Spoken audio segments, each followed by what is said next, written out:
Hi, well, devotees. Sorry I'm running late.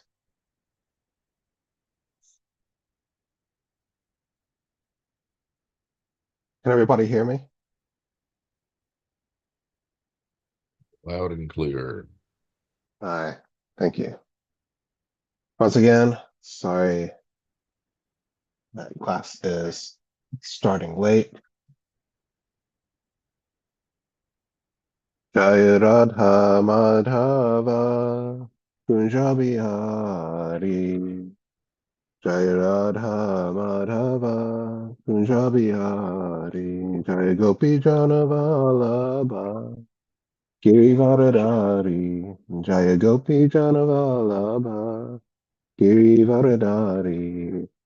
Yashodanandana Braja Janaranjana Yashodanandana Braja Janaranjana Yamunatira Vanachari Yamunatira Vanachari. Jai Shri Prabhupada. Om Namo Bhagavate Vasudevaya. Om Namo Bhagavate Vasudevaya. Om Namo Bhagavate Vasudevaya.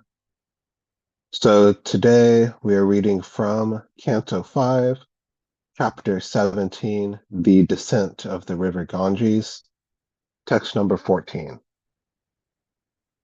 Once again, it's a prose verse, so no meter. Navasav api varsheshu Bhagavan Narayana Mahaparusha Parushanam tad anugrah hayatma tatva vayu hinat manadyapi tandiyate. Navasu, in the nine. Api, certainly. Vareshu, tracts of land known as Varshas. Bhagavan, the Supreme Personality of Godhead. Narayana, Lord Vishnu. Mahapurusha, the Supreme Person. Purushanam, unto his various devotees. Tad anugrahaya, to show his mercy. Atma tattva vayuhena, by expansions of himself into the quadruple forms Vasudev, Shankarshan, Pradumna, and Aniruddha. Atmana, personally. Adya api, until now. Sanidhyate, is near the devotees for accepting their services. Translation and purport by His Divine Grace A.C. Bhaktivedanta Swami Prabhupada, Srila Prabhupada Ki Jai. To show mercy to his devotees in each of these nine tracts of land, the Supreme Personality of Godhead, known as Narayan, expands himself in his quadruple principles of Vasudev, Shankarshan, Pradumna, and Aniruddha. In this way, he remains near his devotees to accept their service. Purport. In this connection, Vishwanath Chakravarti Thakur informs us that the demigods worship the Supreme Lord in his various deity forms, Archa Vigraha. Because except in the spiritual world, the Supreme Personality of Godhead cannot be directly worshipped in person. In the material world, the Lord is always worshipped as the Archa Vigraha, or deity in the temple. There is no difference between the Archa Vigraha and the original person. And therefore, those who are engaged in worshiping the deity in the temple in full opulence, even on this planet, should be understood to be directly in touch with the Supreme Personality of Godhead without a doubt. As enjoined in this Shastra, Arche Vishnau Shiladir Gurushu Naramati. One should not treat the deity in the temple as stone or metal. Nor should one think that the spiritual master is an ordinary human being. One should strictly follow this Shastric injunction and worship the deity, the Supreme Personality of Godhead, without offenses. The spiritual master is the direct representative of the Lord, and no one should consider him an ordinary human being. By avoiding offenses against the deity and the spiritual master, one can advance in spiritual life or Krishna consciousness. In this regard, the following quotation appears in the Lagu Bhagavatamrita. Padme tu para vayamna puru daye dikchash taye Vasudev dayo viyuhash chatvara katit kramat tatapada vibhutelcha nivasanti kramadime jalavriti stavaikuntha stitave davati pure satyod re vaishnavloke nityake dvarkapure Shudhodadutareshe Veta Dvipe Charhavati Pure Shiram Buddhisti Tante Kroda Paryanka Dam Mani Satvatye Fachit Tantre Nava Vayuha Prakhirtia Ta Chatvaru Vasudevaya Narayana Hirsim Hakal Hayagriva Mahakroda Brahma Chaitya Navodita Tatra Brahma to Vigeya Purvokta Vidhaya Hari. In the Padma Purana, it is stated that in the spiritual world, the Lord personally expands in all directions and is worshipped as Vasudeva, Shankarshan, Pradyumna, and Aniruddha. The same God is represented by the deity in this material world, which is only 1/4 of his creation. Vasudeva, Shankarshan, Pradyumna, and Aniruddha are also present in the 4 directions in the material world. There's a Vaikuntha Loka covered with water in this material world, and on that planet, a place called Vedavati, where Vasudeva is located. Another planet known as Vishnu Loka is located above Satyaloka, and there Shankarshana is present. Similarly, in Dwarkapuri, Pradyumna is the predominator. On the island known as Shvetadip, there is an ocean of milk, and in the midst of that ocean is a place called Airavati Pura, where Aniruddha lies on Ananta. In some of the Sattvata Tantras, there's a description of the 9 Varshas and the predominating deity worshipped in each. Vasudeva, Shankarshan, Pradyumna, Aniruddha, Narayan, Narasimha, Hayagriva, Mahavaraha, and Brahma. The Lord Brahma mentioned in this connection is the Supreme Personality of Godhead. When there is no fit human being to be empowered as Lord Brahma, the Lord himself takes the position of Lord Brahma. Tatra Brahma tu Vegaya Puravoktya Vidya Hari. That Brahma mentioned here is Hari himself. Om Aginatirmandasya Gyananjana Shalakaya Chakshumaitamyana Tasmai Shri Guruve Namaha. Jai Shri Krishna Chaitanya Prabhu Nityananda Shri Advaita Gadadhara Shri Vasari Gaura Bhaktavrinda. Hare Krishna, Krishna Krishna, Hare Hare, Hare Rama, Rama Rama, Hare Hare. So, in this verse, Shukadeva Goswami mentions that the Supreme Personality of Godhead is always near his devotees in order to accept their service. And Prabhupada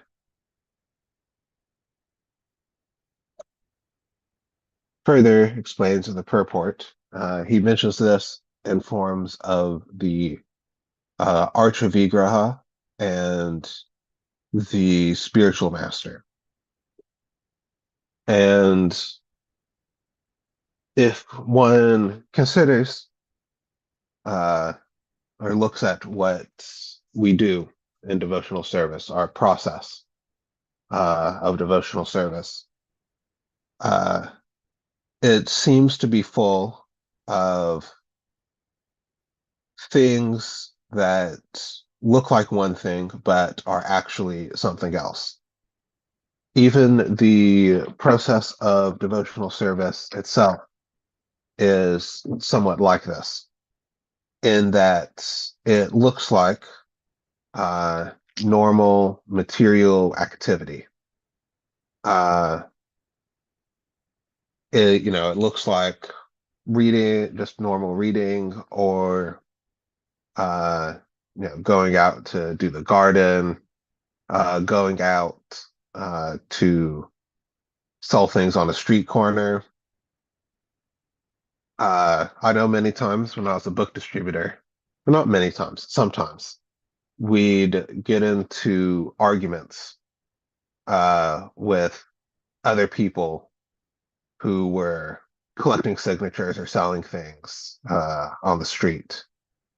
Uh, I know I remember the ASPCA uh, was particularly uh, fierce in trying to argue with us because they didn't like that we took the best street corners uh, for when we were doing some kirtan.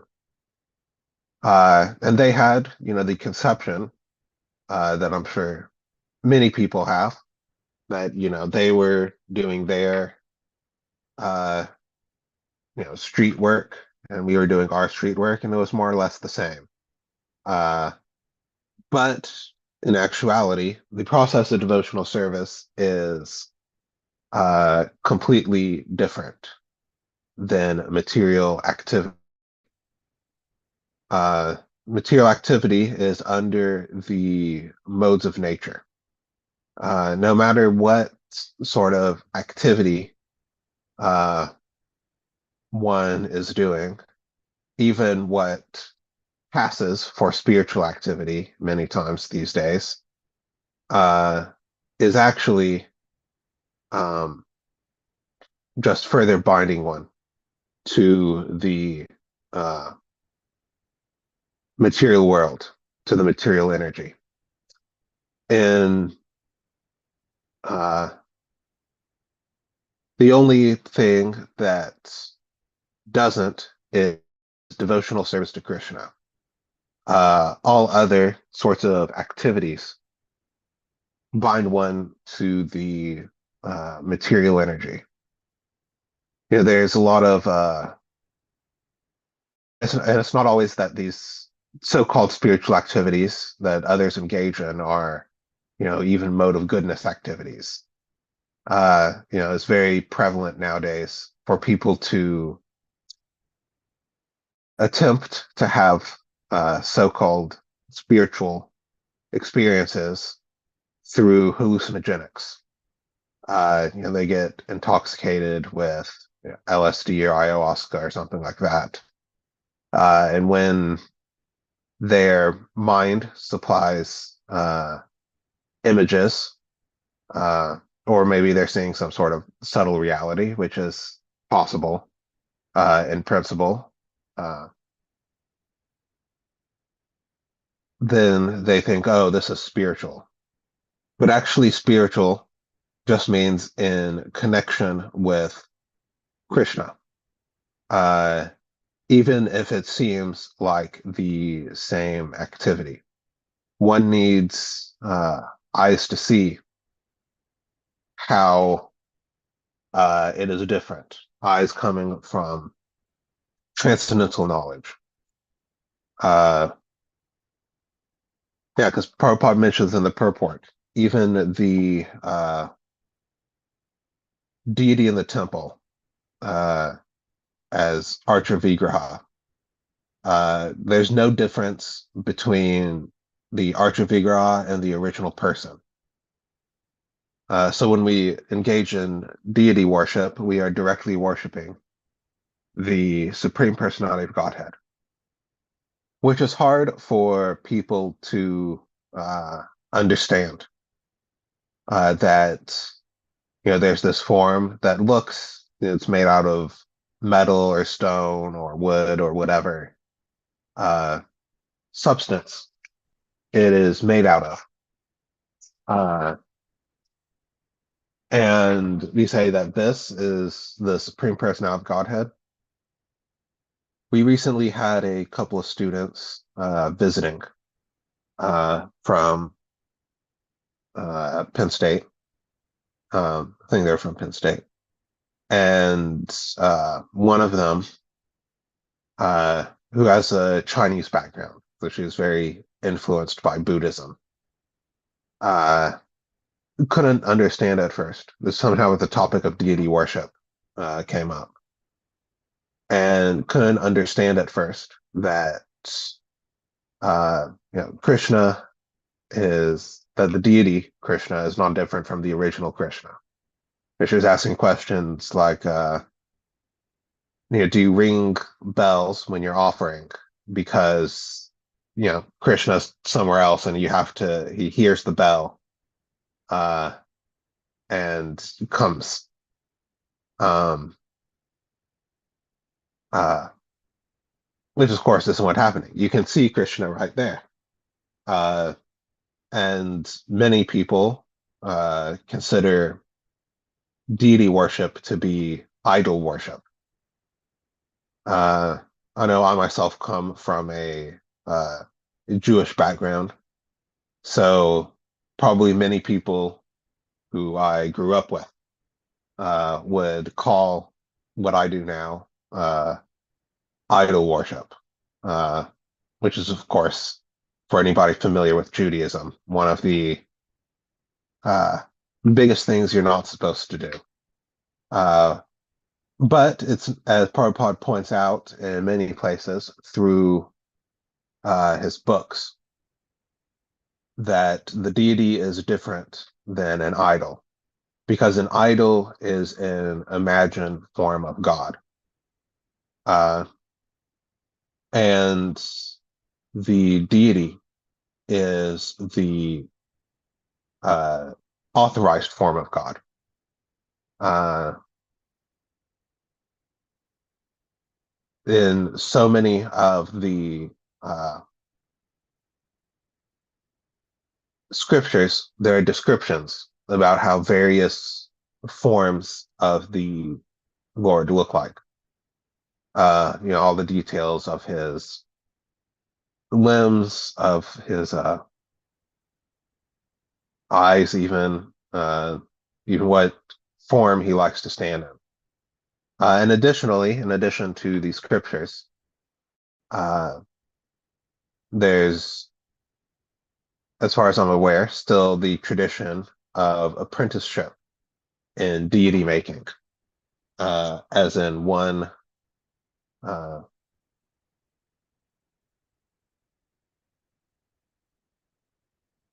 uh, learns deity making from somebody more senior in their own parampara.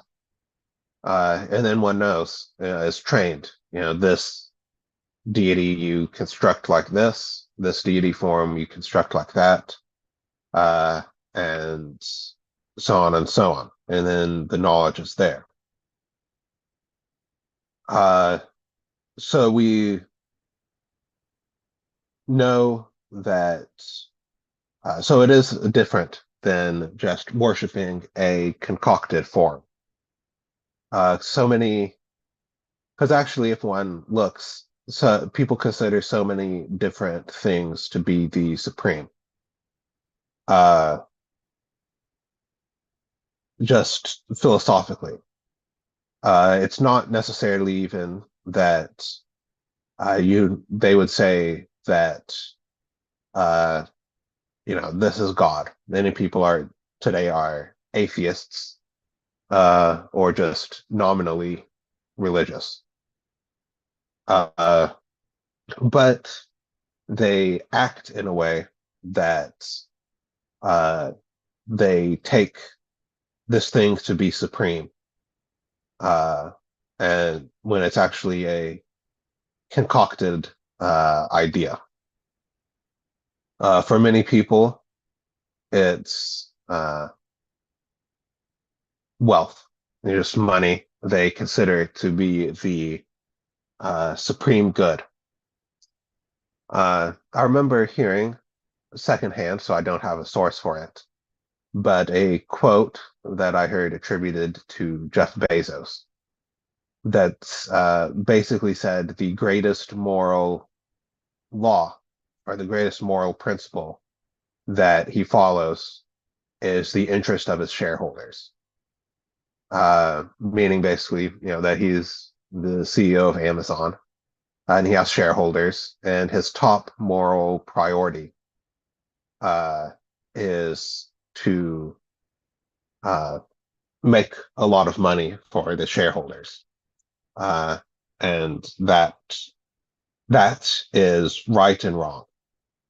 With no idea of even this kind of humanistic morality of the good of humanity, what to speak,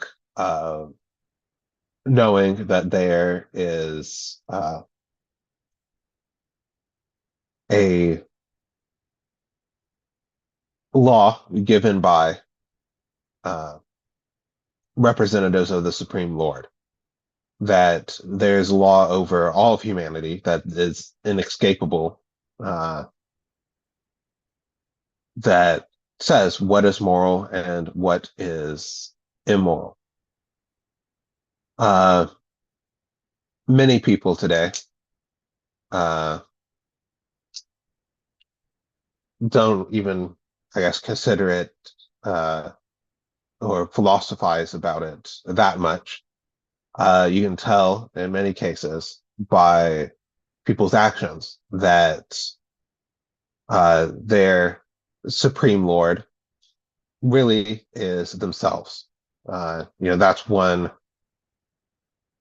I guess, definition given of the my God mentality, the idea that I am God. I've at least heard it explained that way before. And practically we see in many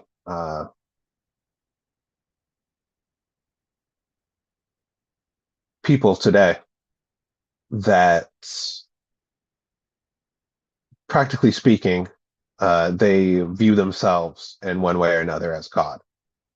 They wouldn't say, uh, if asked, that um, they're a blue cowherd boy or an old man with a beard, depending on what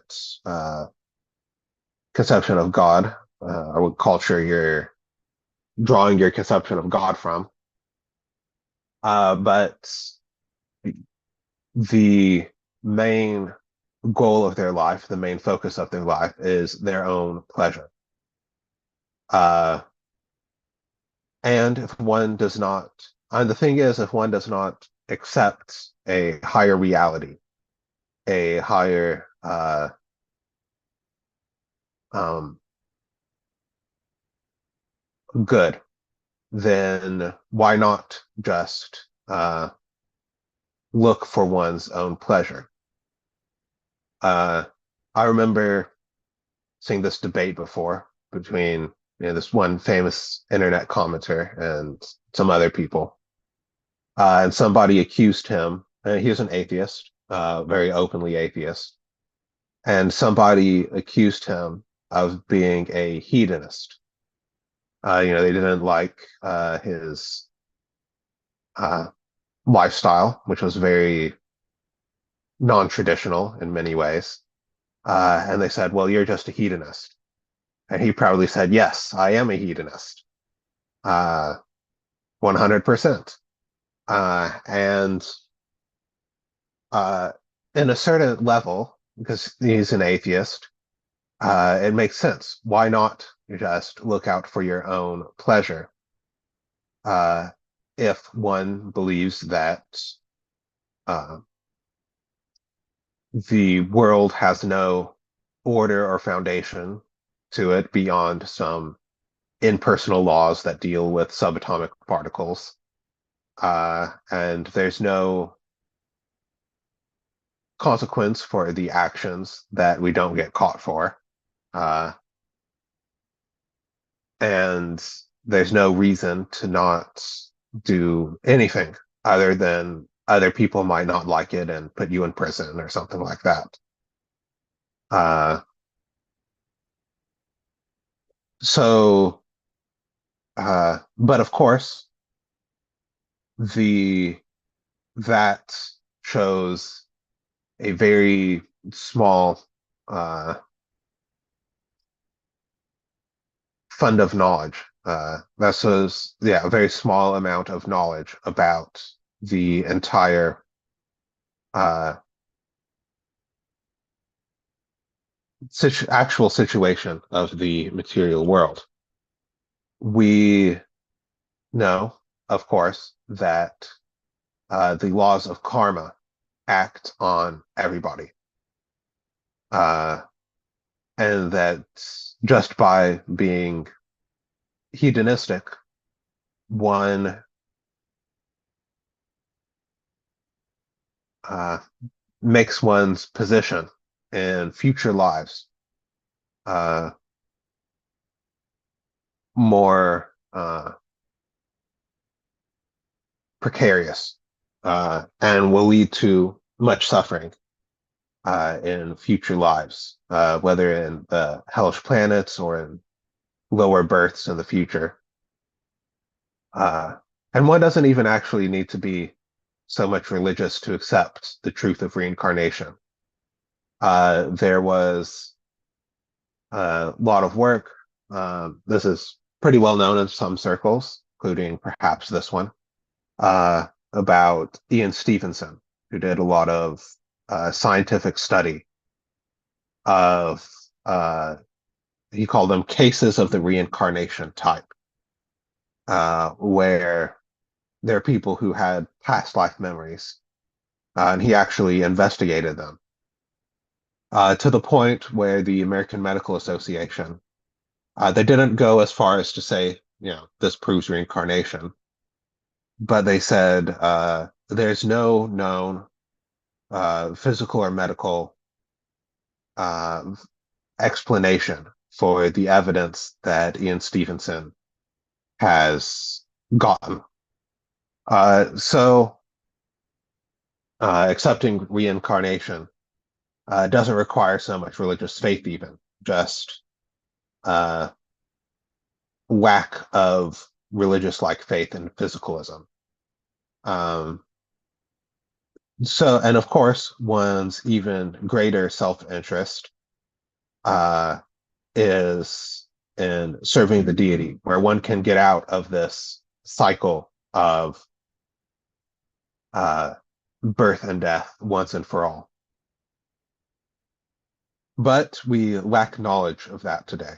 Uh, as a society, we lack the knowledge that we can get out of samsara, the cycle of birth and death. So we have to hear from a guru that has knowledge, has realized the knowledge, and lives the knowledge, and is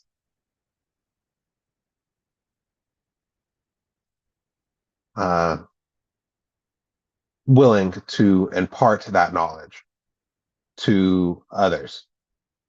Uh, it says in the purport today that the spiritual master is the direct representative of the Lord, and no one should consider him an ordinary human being. Uh, and this seems, from a sort of outside perspective, very ripe for cult making. It's like, oh, you have these uh, certain people. When Prabhupada came, it was only him, uh, who are at the center of everything. You can't even consider them normal people with uh, these various defects and issues, because nobody is perfect. But you say that the spiritual master, what he says should be accepted without criticism, or um, without going against it in any way. And you could say, oh, this is just cult behavior. But actually, that doesn't understand the actual position of the spiritual master. Because everybody has to uh, rely on somebody to gain knowledge. Uh, I spoke a few weeks ago about the different pramans, um, Pratyaksha, Anuman, and Shabda. Uh, and it is actually factual that we all rely on Shabda, on hearing from authorities. Even in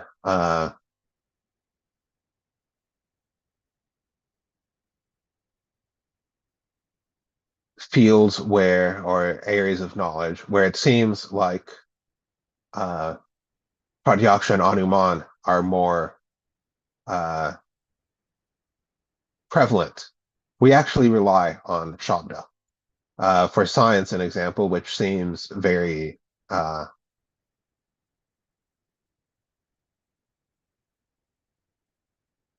Pratyaksha based, seems very empirical. Practically, when we are learning it, you have to rely on being told what is true and what is false, what scientific facts, theories, methods work and what don't. Uh, Simply because even if one has sufficient intelligence to perform every experiment in science, one wouldn't have the money or the time to actually do so. So you have to accept. Actually, the entire scientific community, if you think about it, the forward march of scientific discovery is based on Shabda. People do an experiment or an analysis, and then they write a paper, and it gets published after peer review, which is Shabda Praman. I am accepting that what I read in this published paper is actually what happened, um, which isn't always the case. In many places, in some fields of science, mostly it's been affecting psychology and biology, although some fields of physics, like cuprate superconductors, also have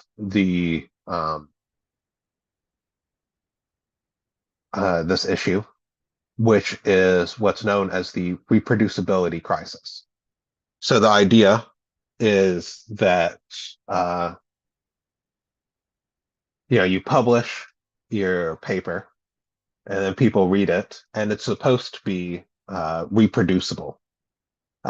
In that, if I perform a similar experiment with all of the essential things the same, I should get more or less the same result uh, to within whatever accuracy our machines allow.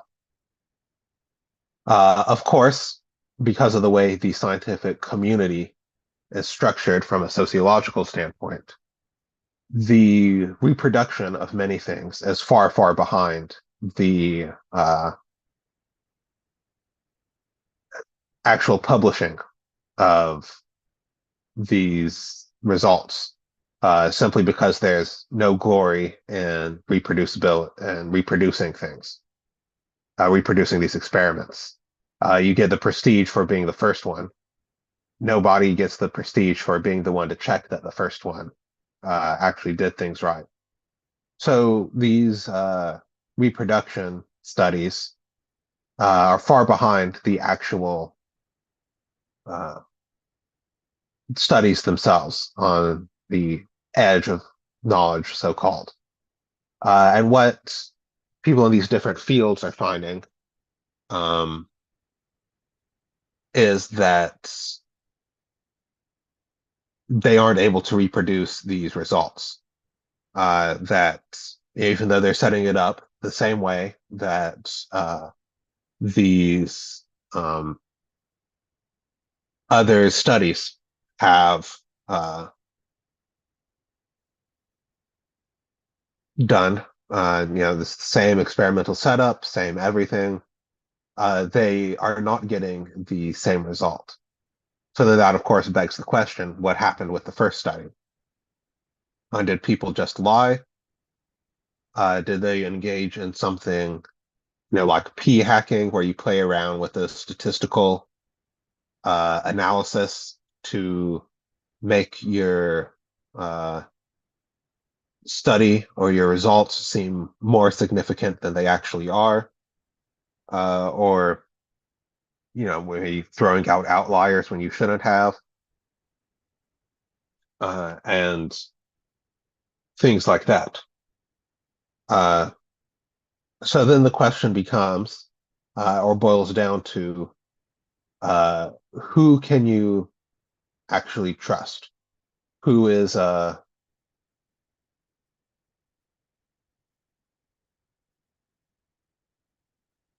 the person who we should actually accept our knowledge from?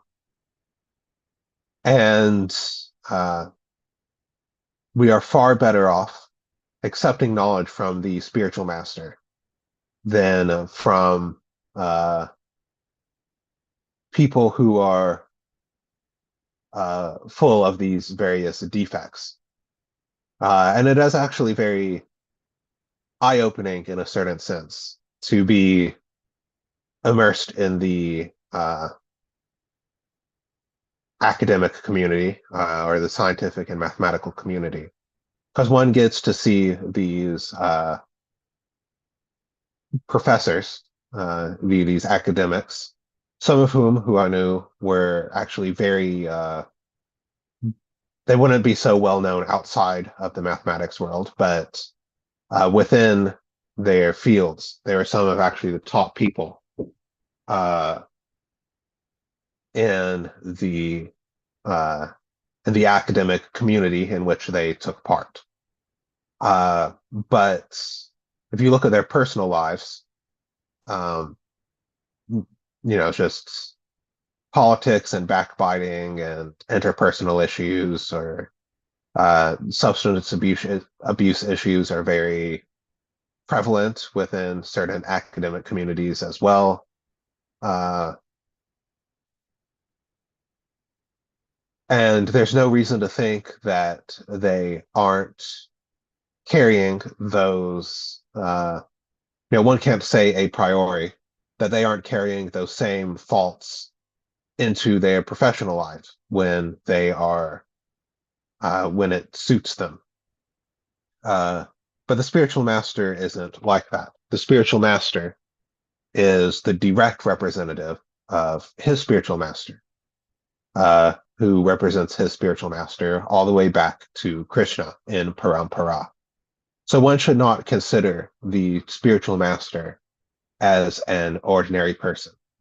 One shouldn't think, oh, the spiritual master is only saying these things because he is from certain generation and was born in a certain geographical location, uh, or is the product of that times, because the spiritual master is not a conditioned soul. He is pure Vaishnav, free from the uh, grip of the material energy, and repeats what his spiritual master says, so that the message remains unbroken.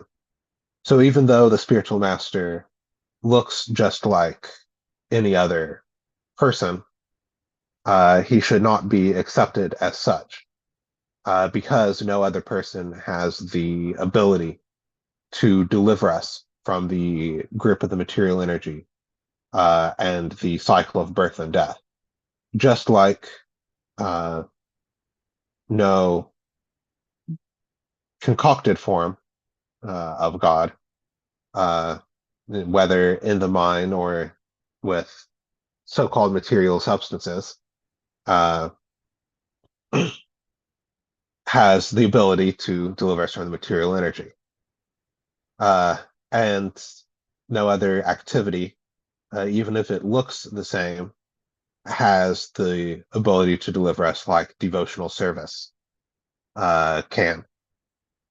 So one should actually understand the true position of these various things, that what we are doing in devotional service is not ordinary activity, but is in actuality uh, something from beyond this material world that has, in some sense, incarnated in this world for the upliftment and the advancement, and to help us in the advancement out of their mercy.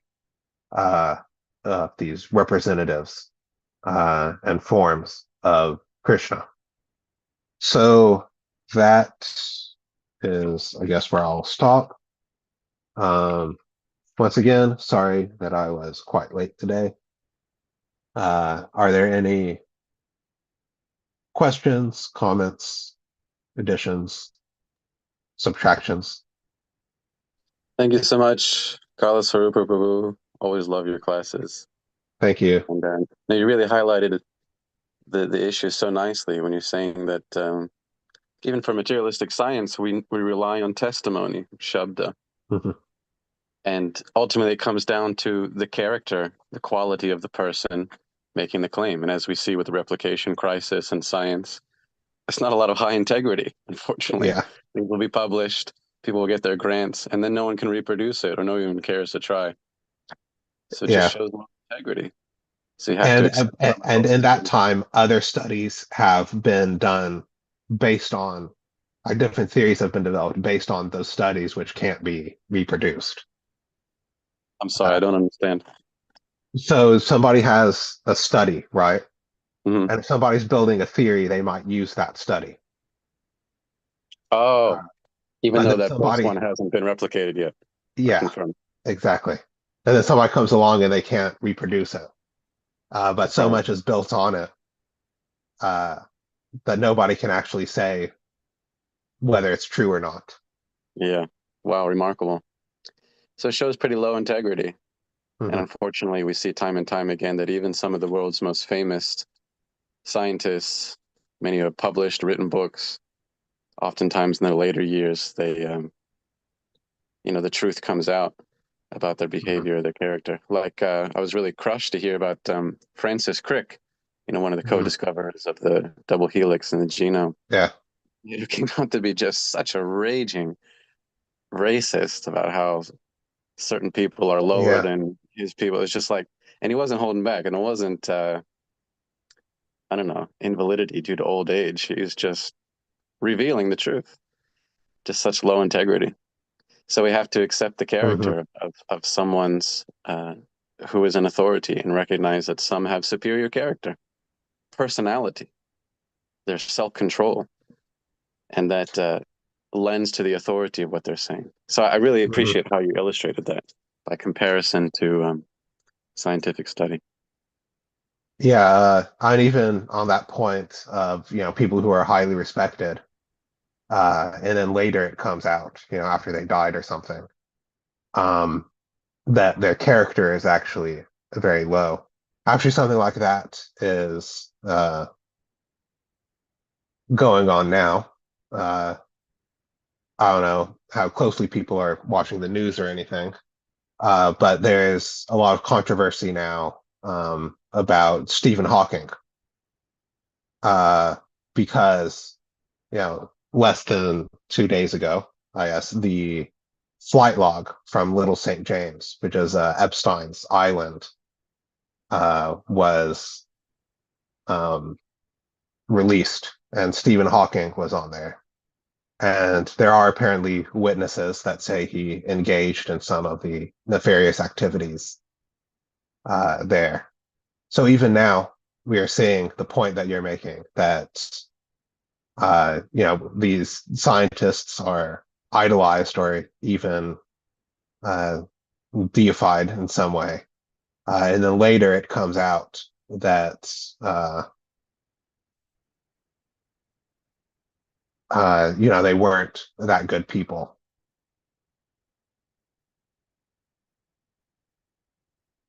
So thank you for your comments, Prabhu. Are there any other questions, comments?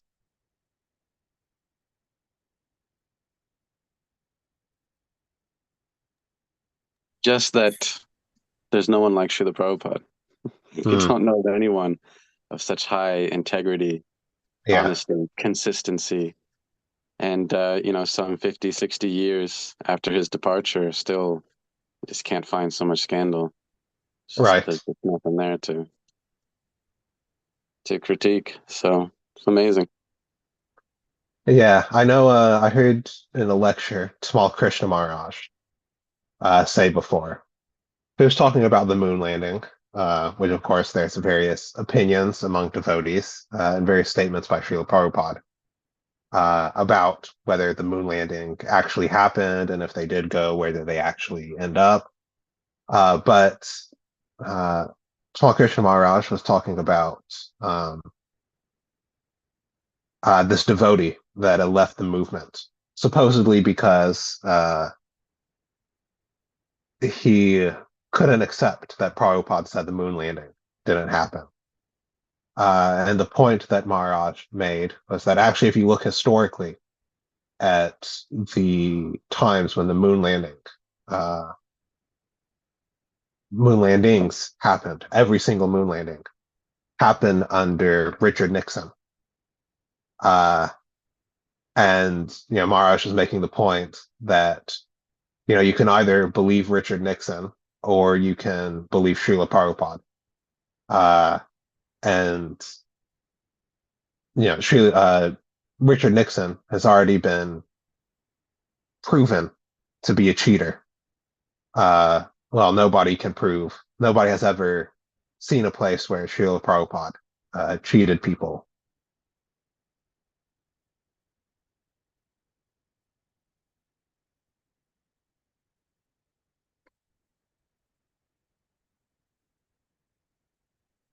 Okay. Are there any closing remarks? Hare Krishna Prabhu, I want to thank you for a nice class. I have Thank you, Prabhu. lots of comments and questions, but I don't think we have time for any of it. Hmm. Maybe one day we can get together, but I don't. We're already overtime. I don't want to drag the class way over time, but I have a whole bunch of thoughts. One quick question, maybe. Do you have any idea where this uh, Vaikuntha is within this universe? That's got me really Uh, scratching my head. you're talking about the quote at the end, like there's a Vaikuntha covered with water in this material world, Right. etc. Yeah. It says Lagu Bhagavatam Rita. I have a copy here. So after we sign off, I can. There should be usually there's a index of verses by their first line, so I can uh, do some investigation and message you. Thank you. It's just a curiosity, a Yeah. peculiar thing. Vaikuntha within the material world. But I guess even Sveita Dweep, I guess, could be regarded as something similar. Hmm. You have Vishnu residing in and my understanding is it's Sveita Dweep is an island, but the island is within uh, the ocean of milk, which is um, on Dhruva. Is that correct? The pole star? Uh, I'm not sure actually. I'll have to. I don't know. References come to mind that Sveta Deep is or isn't on Druvaloka. So nothing comes to mind, at least for me, about the exact location of where the ocean of milk is.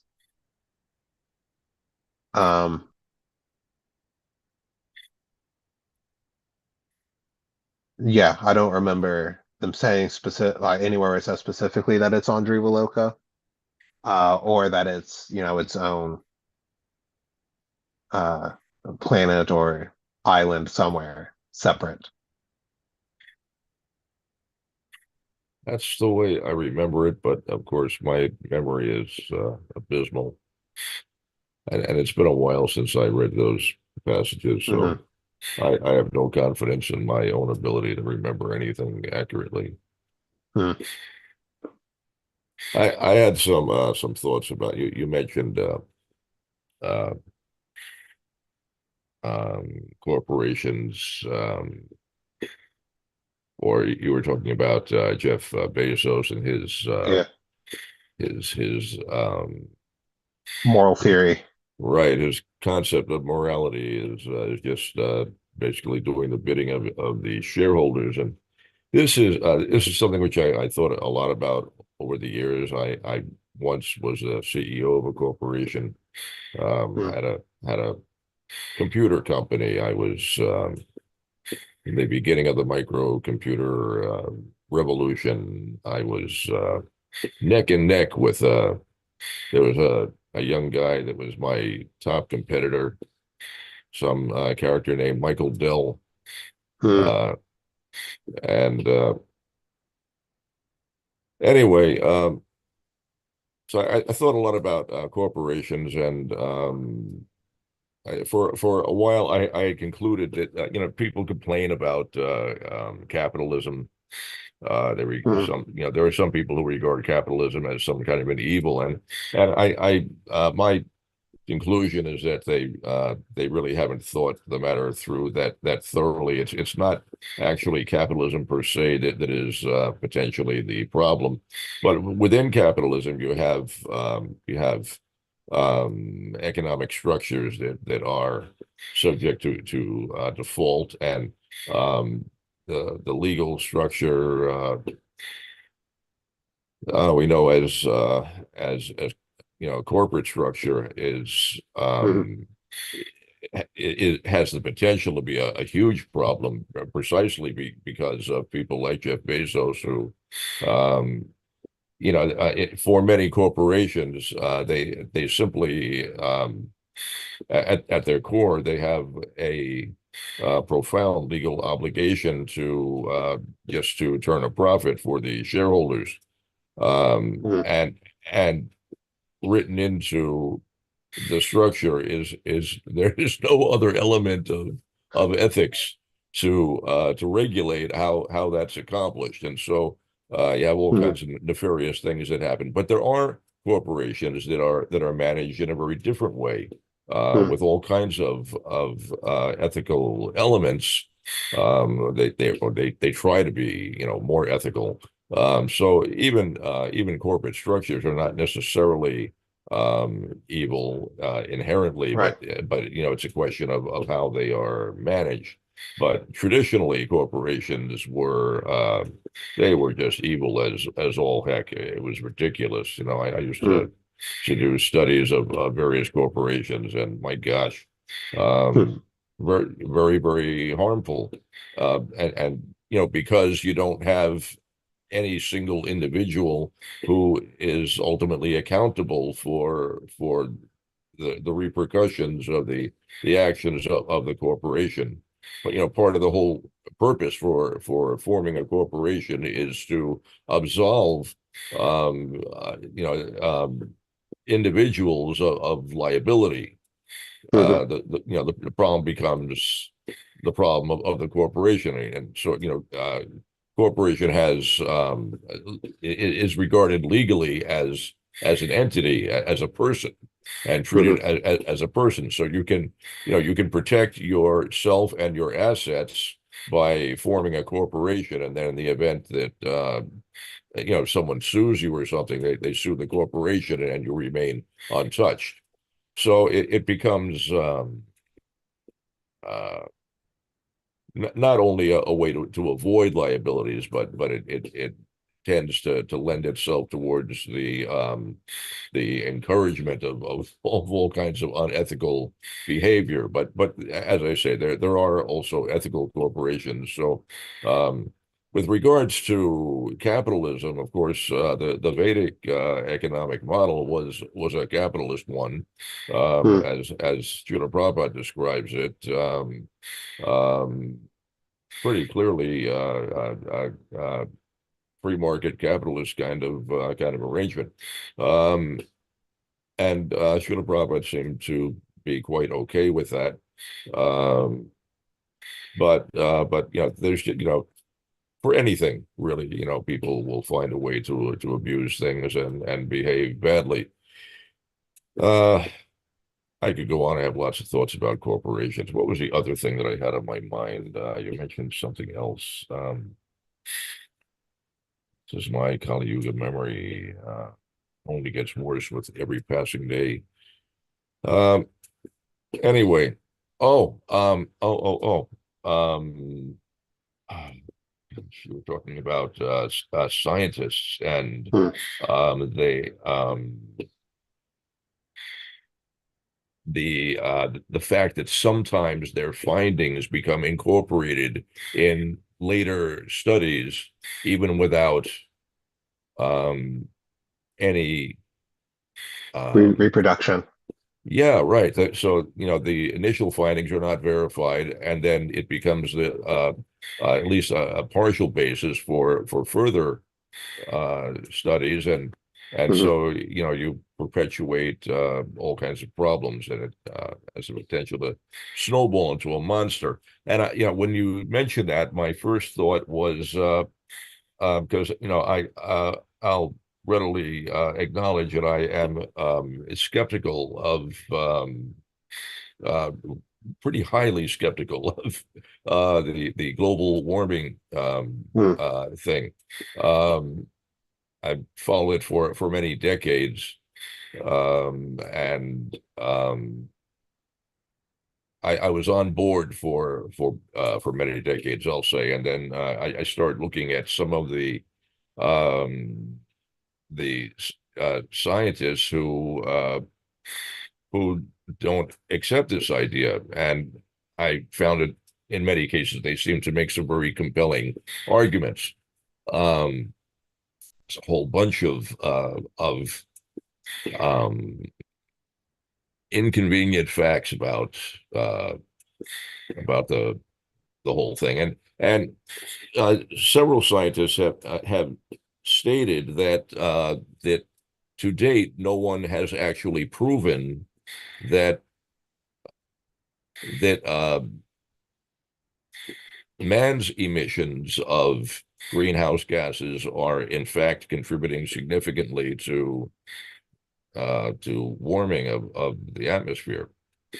Is Hmm. that your understanding? Uh, I have heard things like that. Um, I haven't done as in-depth a study, uh, as in-depth an analysis that I would need to actually say one way or the other. So I guess my stance now is I'm open to either possibility that we are, because I've heard, of course, the mainstream view that uh, the climate shift is anthropogenic. And I've heard people saying, even respected scientists saying that, oh, no, it isn't. I haven't looked at really the work of either side too in depth in order to come to my own conclusion.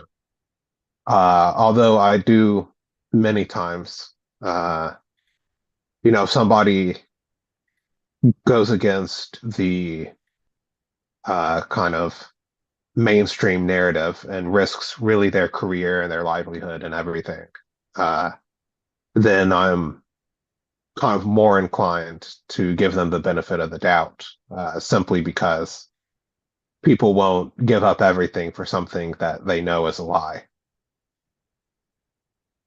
But I can't make any firm conclusions because I haven't, looked at the different models and um, the analyses and arguments that these people make. All right. Yeah, that's my non-answer answer. Yeah, it's something that I'm very curious about because it's lots of being formulated on the basis of the climate change hysteria, and uh it threatens to affect us as devotees and farmers and Mhm. cow herdsmen.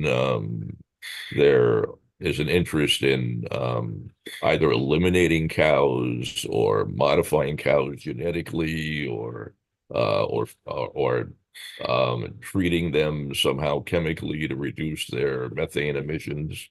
Um, there's a lot now about regulating farming practically out of existence. There are people talking about how farms are a major contributor, and we need to stop it somehow or other because Yeah, I'd like to hear their ideas for how they're going to get food without farms. well, their idea is that we're going to eat bugs. Hare Krishna. You haven't seen this? I mean, it's I've heard the bug idea. Uh, yeah, I always say that it's ridiculous. But yeah, I have heard the idea that, oh, bugs are such a great source of protein and all of these things. yeah. I'm trying to understand how it is that if carbon dioxide is 0.04% of the atmosphere, and supposedly man's contribution to it is 14% of that, and but the most major greenhouse gas is actually water vapor, which is responsible for 75% of the greenhouse effect, while Hmm. carbon dioxide is only responsible for 19%. So how can anything that we do or don't do, how is that going to Hmm. make any difference one way or another? It just doesn't make any sense. Um, I mean, and some of the evidence is just extraordinary.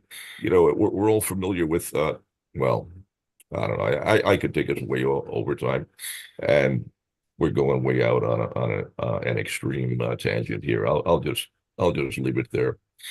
But All right. um, I'd love to run some things by you sometime and see what your thoughts are. Yeah, Uh, sure. all right. Thank you for a wonderful class. Thank you for your And comments, Prabhu. my comments are just a distraction. I'm sorry. I apologize. Hare It's all good. Krishna. Hare Krishna. All right. Srimad Bhagavatam ki jai.